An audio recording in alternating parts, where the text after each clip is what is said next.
Welcome back to my channel master classes. जैसा कि आप लोगों ने थंबनेल में देखा होगा कि आज हम निकालने वाले हैं आयत। आज हम सीखने वाले हैं आयत क्या होता है, आयत का परिमाप, आयत का क्षेत्रफल, आयत का परिभाषा। आज हम जितनी भी चीज़ें आयत के बारे में होते हैं सब डिस्क्राइब करने वाले हैं। आज से आयत के आज आपने अगर मेरा ये पूरा वीडियो देख लिया तो आयत से रिलेटेड आपकी सारी प्रॉब्लम्स दूर होने वाली हैं। जितनी भी प्रॉब्लम्स है सारी प्रॉब्लम्स दूर हो जाएंगी। मैं इस वीडियो में सब डिस्क्राइब कर दूंगा। आप आयत से रिलेटेड आपका कोई भी क्वेश्चन होगा आप तुरंत लगा लेंगे, चाहे वो आयत का क्षेत्रफल हो, चाहे आयत का परिमाप हो, आपके घर का क्षेत्रफल हो, आयताकार अगर आपका घर है तो आपके घर का क्षेत्रफल, अगर आपके खेत का क्षेत्रफल निकालना है तो आप निकाल सकते हो, आपको आयताकार किसी वस्तु का क्षेत्रफल निकालना है तो आप आराम से निकाल सकते हो। तो यहाँ पे मैं आज को शुरू करने से पहले अगर आप हमारे चैनल पर नए हो तो वीडियो के नीचे रेड कलर का सब्सक्राइब बटन दिख रहा होगा, उसको ऑन कर लीजिए, उसको दबा लीजिए और नोटिफिकेशन बेल को भी ऑन कर लीजिए जिससे कि मेरी वीडियो आप तक सबसे पहले पहुँचे। तो चलिए वीडियो को स्टार्ट करते हैं और आज सीखेंगे आयत के बारे में।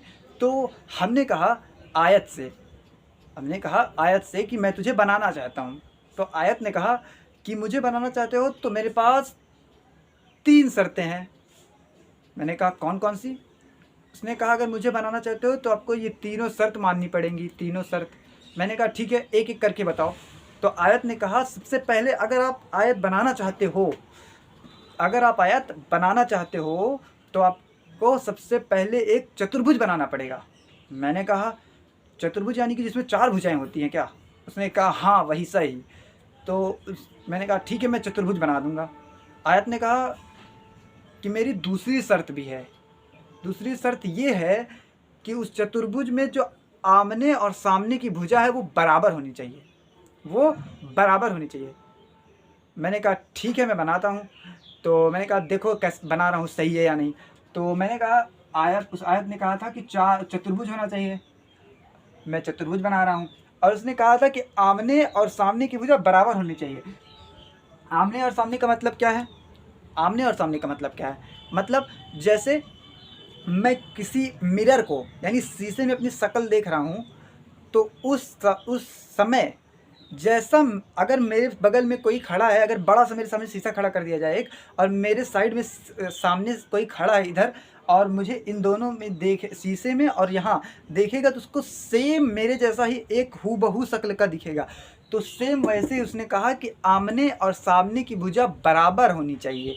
तो मुझे आमने और सामने की भुजा एक ये और इसी के सामने मैं एक और भुजा बना रहा हूँ, ये और ये बराबर होनी चाहिए, इसने ये कहा था। और एक ऊपर की और नीचे की भी बराबर होनी चाहिए, ये भी और ये भी बराबर होनी चाहिए। मैंने कहा ठीक है। इसने कहा मेरी एक लास्ट और आखिरी तीसरी शर्त क्या है कि उस चतुर्भुज का चारों कोना यानी चारों कोण 90 डिग्री 90 अंश का होना चाहिए। तो 90 अंश का मैंने बना दिया। मैंने कहा ठीक है मैं 90 डिग्री का कोण बना दूंगा, 90 डिग्री बना दूंगा। ये भी 90 डिग्री, ये भी 90 डिग्री, सब 90 डिग्री के। उसने कहा अगर इतना कर ले जाते हो तो मुझे पालोगे। मतलब मैंने ये जो बनाया, आयत ने तीनों शर्त दी थी और मैंने तीनों शर्त से मैंने ये बनाया है। इसका मतलब उसने कहा कि ये तीनों शर्त अगर पूरी करते हो तो आयत बना लोगे तुम। तो इसका मतलब मैंने उसकी तीनों शर्त पूरी की तो ये हमारा बन के तैयार है एक आयत। इस तरह के चतुर्भुज को बोलते हैं एक आयत। देखिए इसमें 4 भुजाएं हैं, 1 2 3 4, इसमें 4 भुजाएं हैं और हर एक कोने पर जो कोण बना हुआ है, आयत का हर एक कोण 90 डिग्री का है और यह एक चतुर्भुज है। और इसके आमने सामने की भुजा, इसकी दूसरी शर्त थी कि आमने सामने की भुजा, इसके सामने की भुजा ये और इसके सामने की भुजा ये दोनों क्या होने चाहिए? बराबर होने चाहिए। देखो इसके सामने की भुजा ये दोनों बराबर हैं और इसके सामने की भुजा ये दोनों बराबर हैं। उसकी तीनों शर्त लागू की है, यानी कि इस तरह की जो आकृति है वो हमारी आयत है। आज से आपको आयत जैसे ही दिखे, जहाँ पे भी दिखे, आप जान जाओगे कि इस तरह की आकृति को आयत कहते हैं। अब उसने कहा इस तीनों शर्तों से मुझे आयत की परिभाषा बना के दिखाओ तो जाने। तो मैंने कहा सिंपल है, जो उसने बताया वही उसकी परिभाषा बनाते हैं। तो देखिए मैं परिभाषा कैसे बनाता हूँ। परिभाषा, परिभाषा डिफिनीशन इसकी क्या हो जाएगी, वह चतुर्भुज, इसने कहा था चतुर्भुज है ना, तो वह चतुर्भुज, कुछ रटना नहीं है, मैं रटा नहीं रहा हूँ, बिल्कुल सेम जो जो चीजें हैं इसने कही वही वही मैं यहाँ पे लिख रहा हूँ, रटा नहीं रहा हूँ। आप आयत की परिभाषा आपको तुरंत याद हो जानी चाहिए। मैंने कहा वह चतुर्भुज, वह चतुर्भुज, वह चतुर्भुज जिसमें जिसमें जिसमें क्या, आमने सामने की भुजा बराबर हो। आमने, नोट्स बना सकते हो आप, इसकी नोट्स बना सकते हो, जब भी भूल जाओ तो यहाँ से देख लेना। वीडियो को अगर समझ में ना आए तो दोबारा फिर से रिपीट करके देख लेना, मैंने बहुत क्लियरली समझाया है। जिसमें आमने सामने, आमने सामने का मतलब बताया कि मिरर रख लो सामने और दोनों सामने देखो, दोनों को देखो एकदम सेम जैसा ही एक और आपकी हूबहू शक्ल का दिखेगा, वैसे ही जैसे ये और ये दोनों दिख रहे हैं, ठीक है, और ये दोनों दिख रहे हैं। वह चतुर्भुज जिसमें आमने सामने की भुजाएं बराबर हो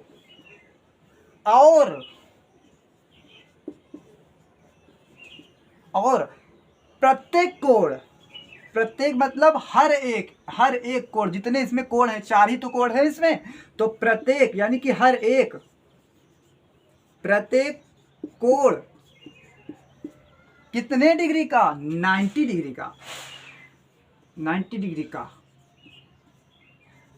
हो, उसे हो तो उसे आयत कहते हैं, आयत कहते हैं। यह है इसकी डिफिनीशन, यह है इसकी डिफिनीशन यानी परिभाषा। कोई पूछे आयत क्या है तो आप फट से बता सकते हो कि वह चतुर्भुज जिसके आमने सामने की भुजा बराबर होती है और हर एक कोण 90 डिग्री का होता है, उसे आयत कहते हैं। इस प्रकार की आकृति को आयत कहते हैं। उम्मीद है आपको आयत की डिफिनीशन एकदम अच्छे से समझ में आई होगी। और अब हम चलते हैं आयत के क्षेत्रफल के बारे में जानते हैं, लेकिन उससे पहले आयत का परिमाप। अब हम चलते हैं आयत के परिमाप पर। आयत का परिमाप देखते हैं कि क्या होता है, कैसे होता है, आयत के परिमाप कहते किसको हैं। तो देख लेते हैं आयत का परिमाप क्या होता है। आयत का परिमाप क्या होता है, तो आयत का परिमाप क्या होता है। इससे पहले मैं इसमें थोड़ा सा आपको और बता दूं कि आप देख रहे होंगे ये और ये भुजा बड़ी है, तो जो बड़ी भुजा है आयत में वो होती है लंबाई। इतना तो आपको पता ही होगा कि लंबाई और चौड़ाई किसको बोलते हैं। नहीं पता तो आप जान लीजिए कि जो बड़ी भुजा है, मान लेते हैं इसको ए, इसका नाम रख देते हैं हम, इसका नाम है ए बी सी डी। तो ये डी और सी और ए और बी, ये भुजा और ये भुजा, ये दोनों क्या है, बड़ी भुजाएं हैं। इसको ये है लंबाई, ये है लंबाई, ये है लंबाई। पूरा नहीं लिख रहा हूँ, लाल लिख कर उसके आगे एक डॉट लगा दे रहे हैं। ये है लंबाई, ये दोनों क्या है, लंबाई। और जो छोटी भुजा है वो होती है चौड़ाई, वो होती है चौड़ाई। ये दोनों क्या है, चौड़ाई है। अब हम बताते हैं आयत का परिमाप।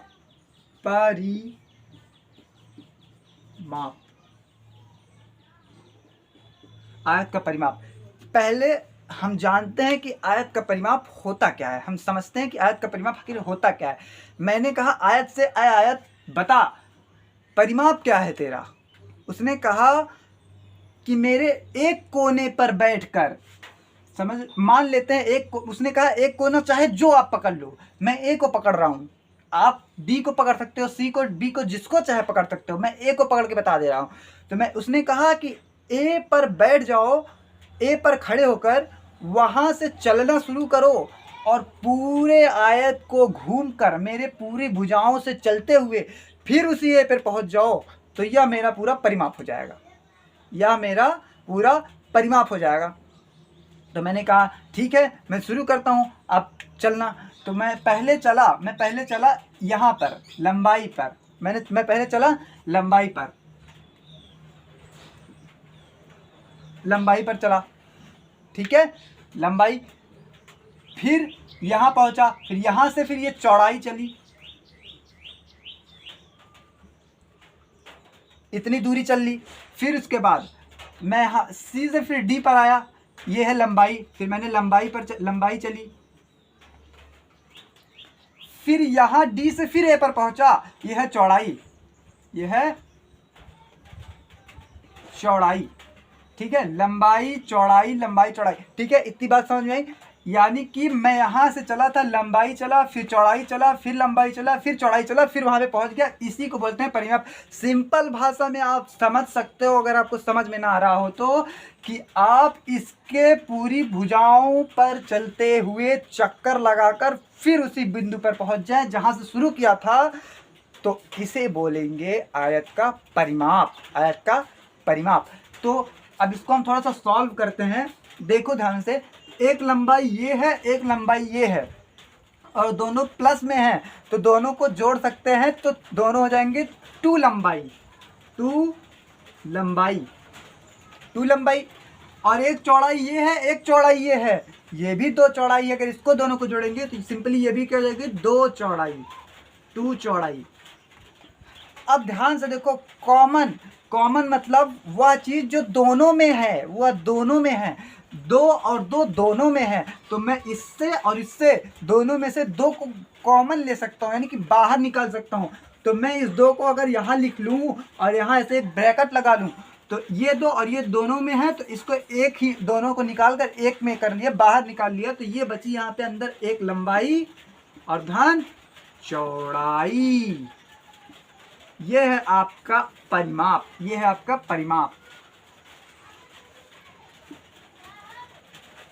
टू लंबाई धन चौड़ाई, ये है आयत का परिमाप। अब इस पर देख लेते हैं एक क्वेश्चन, इस पर एक देख लेते हैं क्वेश्चन, एक क्वेश्चन देखेंगे इस पर।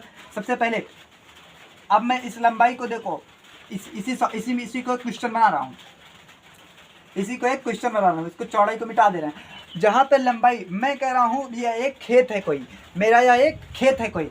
अब इस खेत की लंबाई जो है आपको मैंने इस खेत की लंबाई दे दी 5 मीटर, लंबाई दे दी 5 मीटर, और मैंने कहा इसकी चौड़ाई है 3 मीटर। मैंने कहा अब इसका आप बताइए परिमाप। तो आपने आयत को देखा ध्यान से और कहा कि इसकी लंबाई है 5 मीटर, चूंकि यह लंबाई है ए से बी तक और यह है 5 मीटर, और मैंने बताया था कि इस आयत के आमने सामने की भुजा बराबर होती है। अगर ये 5 तो ये भी 5 होगा, ये भी कितना होगा, 5 मीटर ही होगा। इसी तरह ये और ये आमने सामने की भुजा है, अगर ये 3 तो ये भी 3 मीटर होगा, ये भी 3 मीटर होगा। अब हमने अब कह रहा है कि आयत का परिमाप निकालो, तो मैं सिंपली परिमाप लिखूंगा, परिमाप, आयत का परिमाप है, आयत का परिमाप। फॉर्मूला लिखा हुआ है 2 लंबाई धन चौड़ाई, 2 लंबाई धन चौड़ाई। तो 2 तो हमारे फॉर्मूले में है, हम 2 को लिख लेंगे ऐसे, ब्रैकेट, लंबाई कितनी दे रखी है, 5 मीटर, यहाँ पे लिखेंगे 5 प्लस चौड़ाई कितनी है, 3 मीटर, देखो 3 मीटर दे रखी है, यहाँ पे 3 मीटर। अब इसको सिंपली सॉल्व कर लेंगे, 2 को ऐसे का ऐसा उतार लेंगे, 5 और प्लस 3, 5 प्लस 3 8, 5 और 3 8, 2 और ब्रैकेट के पहले कोई सा चिन्ह नहीं है, तो यहाँ पे हमेशा अंडरस्टूड है कि गुणे का चिन्ह मानते हैं। पिछली वीडियोस में मैंने बताया है, आप जाके प्लेलिस्ट में चेक कर सकते हो, देख सकते हो। अब 2 का गुणा 8 में करेंगे, 2 8 16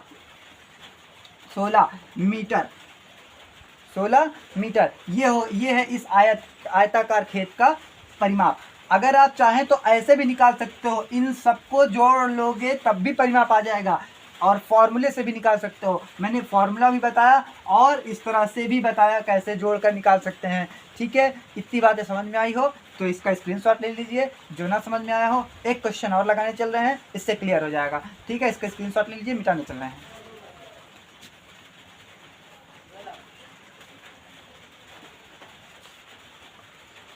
ठीक है, अगला क्वेश्चन। अब हम इसी परिमाप, अब एक क्वेश्चन और करेंगे परिमाप पर। सब हम इस बार हम परिमाप को, इसकी लंबाई दे रहे हैं 80 मीटर। इस खेत की लंबाई है, इस बार खेत नहीं, अगर इस बार हम इसको मान लें कि या किसी घर का घर है, या कोई घर है जो आयताकार है, ठीक है, घर है, या फिर इसको कोई बाग मान लेते हैं, चाहे जो मान लो, ठीक है। 80 मीटर है इसकी लंबाई, और मैं कह रहा हूँ इसकी चौड़ाई है 50 मीटर। और इस क्षेत्र का, इसका परिमाप ज्ञात कीजिए, इस बाग का परिमाप ज्ञात कीजिए। तो परिमाप के लिए सिंपली आपके पास फॉर्मूला लिखा हुआ है। इस बार जल्दी करते हैं, क्योंकि एक क्वेश्चन आप लगा चुके हैं, इस पे थोड़ा सा अब कमांड आ गई होगी। परिमाप इज इक्वल्स टू लंबाई यहाँ पे है 80 मीटर, यहाँ पे 80, लंबाई की जगह पे 80 मीटर, प्लस चौड़ाई की जगह पे 50 है, तो 50 मीटर, ठीक है। आगे ये अंदर का पहले जोड़ लेंगे, 80 और 50 130, और अब इसका इसमें गुणा कर देंगे, 13 दूनी 26, 216 मीटर। ये है फाइनल आंसर। उम्मीद है आपको आयत का परिमाप समझ में आ गया होगा। और इसके बाद हम चल रहे हैं एरिया ऑफ रेक्टेंगल निकालने के लिए, यानी कि आयत का क्षेत्रफल शुरू करने के लिए, ठीक है। इसका स्क्रीनशॉट ले लीजिए और हम शुरू कर रहे हैं एरिया ऑफ रेक्टेंगल, यानी कि आयत का क्षेत्रफल। ये था एरिया, ये था पेरीमीटर ऑफ रेक्टेंगल, आयत का परिमाप था, ठीक है। हाँ, तो देखते हैं। अब हम चल रहे हैं आयत का क्षेत्रफल शुरू करने।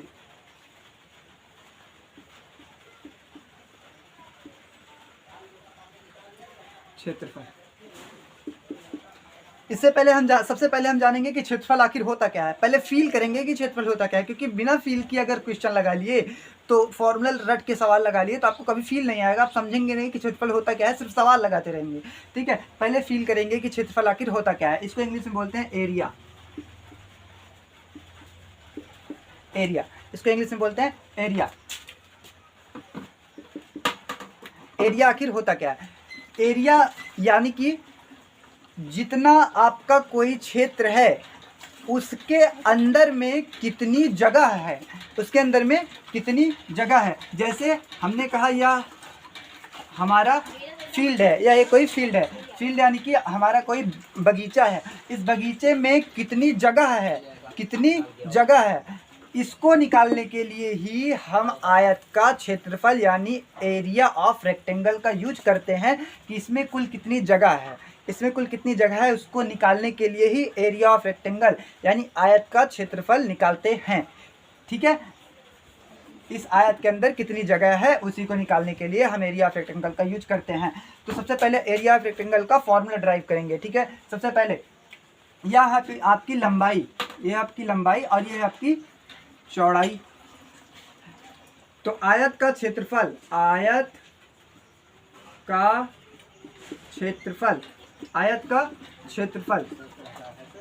बराबर क्या होता है? आयत का क्षेत्रफल बराबर लंबाई और चौड़ाई का गुणा, लंबाई गुणे चौड़ाई,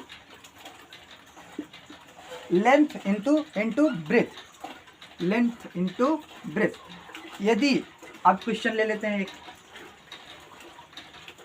जैसे लंबाई आपकी, इस आयत की लंबाई है आपकी 40 मीटर और इसकी चौड़ाई अगर दे दी जाए 20 मीटर और कह दिया जाए इस आयताकार क्षेत्र का क्षेत्रफल ज्ञात कीजिए।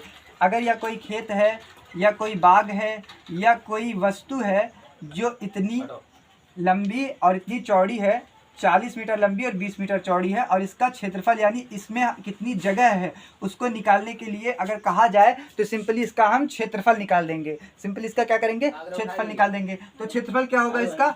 आयत का क्षेत्रफल बराबर लंबाई गुणे चौड़ाई। लंबाई कितनी है? 40 मीटर गुणे चौड़ाई कितनी है? 20 मीटर, तो 20, 40 गुणे 20 800 मीटर। लेकिन याद रखें कि जब भी क्षेत्रफल आता है वो स्क्वायर मीटर में आता है, square feet square metre square centimetre में ही आता है, तो स्क्वायर इस पर लगाएंगे। आप m की पावर 2 लिख सकते हो, या फिर इसको वर्ग इकाई वर्ग भी लिख सकते हो। इस तरह से आप इस तरह से m वर्ग मीटर भी लिख सकते हो, वर्ग मीटर भी लिख सकते हो। ऐसे आप कई सारी राशियां लिख सकते हैं, ठीक है, वर्ग मीटर भी लिख सकते हैं। एक क्वेश्चन और करेंगे जिससे आपको बेटर स्टैंडिंग हो, और इस क्लास को आज यहीं पर समाप्त करेंगे, ठीक है। आखिरी क्वेश्चन,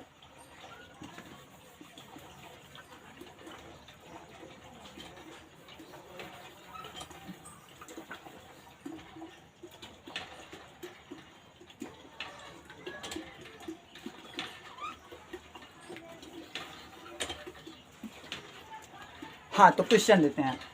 हमने कहा आप एक ईंट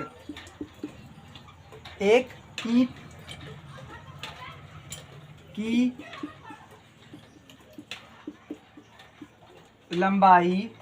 लंबाई 25 सेंटीमीटर है।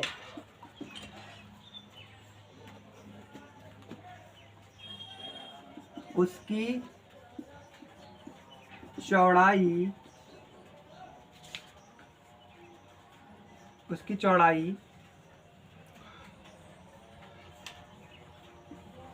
10 सेंटीमीटर है। इसका क्षेत्रफल ज्ञात कीजिए। ईंट की जगह पे आप इसको फलक लिख लो। फलक एक आयताकार प्लेट,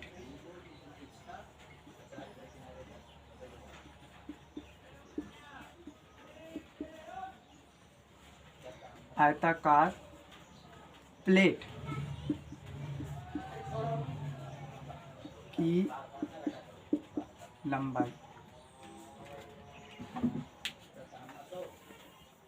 हाँ तो ये क्वेश्चन लगाएंगे।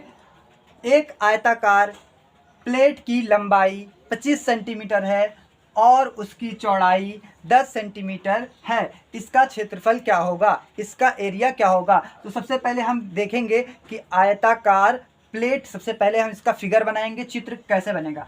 एक आयताकार प्लेट है तो आयत बनाने के लिए सबसे पहले आमने सामने की भुजा होगी एक, उसमें एक हमने आयत बना लिया। कोई ए, इसका नाम रख देंगे A, B, C and D, okay. एक आयताकार प्लेट है, आयताकार प्लेट बना ली हमने। लंबाई उसकी 25 सेंटीमीटर है, इसकी लंबाई 25 सेंटीमीटर दे दी हमने, और उसकी चौड़ाई 10 सेंटीमीटर है, हमने इसकी चौड़ाई 10 सेंटीमीटर दे दी। और इसने कहा है कि इसका क्षेत्रफल क्या होगा, इस प्लेट का क्षेत्रफल क्या होगा। तो आयताकार प्लेट का क्षेत्रफल, फॉर्मूला क्या है? लेंथ इनटू ब्रेथ, लंबाई गुणे चौड़ाई। सिंपली लंबाई की जगह पे लंबाई पुट करेंगे, रखेंगे 25, और चौड़ाई की जगह पे चौड़ाई 10। 25 इंटू 10 इक्वल्स टू 250। और हमने कहा था कि जब भी लिखेंगे इसका मात्रक तो square feet, square centimetre, square metre में ही लिखेंगे। इस तरह से centimetre square, 250 centimetre square final answer. इस तरह से उम्मीद है आपको आयत पूरा समझ में आया होगा। आयत का क्षेत्रफल, आयत की परिभाषा, आयत का परिमाप सब कुछ क्लियर हो गया होगा। आज से आयत से रिलेटेड आपको कोई भी प्रॉब्लम नहीं होगी, उम्मीद करता हूं। अगर वीडियो पसंद आया हो तो इसको लाइक, शेयर एंड सब्सक्राइब कीजिए, और बेल आइकन को प्रेस कर लीजिए सब्सक्राइब करने के बाद, जिससे आपको हमारी वीडियो सबसे पहले मिले, ठीक है। थैंक्स फॉर वॉचिंग, मिलते हैं नेक्स्ट वीडियो में। All the best.